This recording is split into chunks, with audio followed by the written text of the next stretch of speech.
There seems to be a lot of confusion about how to test Zener Diode.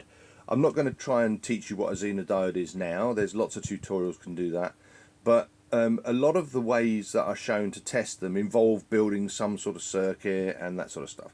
I'm going to show you a really simple way. If you have a bench power supply like this, where you have variable voltage and current, if you wind the voltage up to a arbitrary value, it's not really important, we'll wind up, say, 12 volts, 13 volts, there we go, and we'll back the current right down, and then if you short out, hold on while I do this, so then you short out the two supply leads. It's not focusing terribly well, but you can see what I've done here, and you can see that the current being drawn, we wind that up to some safe value. It doesn't have to be very high. In fact, be kind to your Zeners. So we'll just set it to sort of like 20 milliamps, and you can see the voltage has dropped away to nothing because of the short circuit.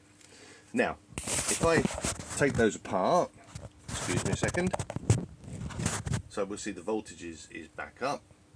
And now, if I put a Zener diode, I don't know if you can see particularly well how that's focused there, but basically the Zener diode has to be reverse biased because you're going to be testing the function of the Zener, which means at the end with the bar on it, which is normally the cathode, has to be connected to the positive.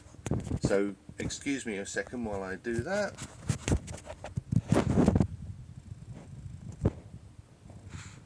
So there you see my Zener is now connected to my probes, and you'll see that the end with the bar, the cathode end, is connected to the positive.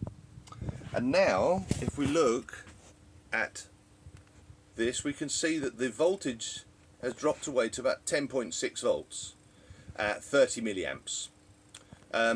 So we can say quite safely that that is a 10 volt Zener, remembering that 10 volts is basically a nominal figure, and if I disconnect the lead, you'll see the voltage jumps back up to our 12.5 volts, and if I reconnect, you'll see it drops down to 10. So we know that's a 10 volt Zener.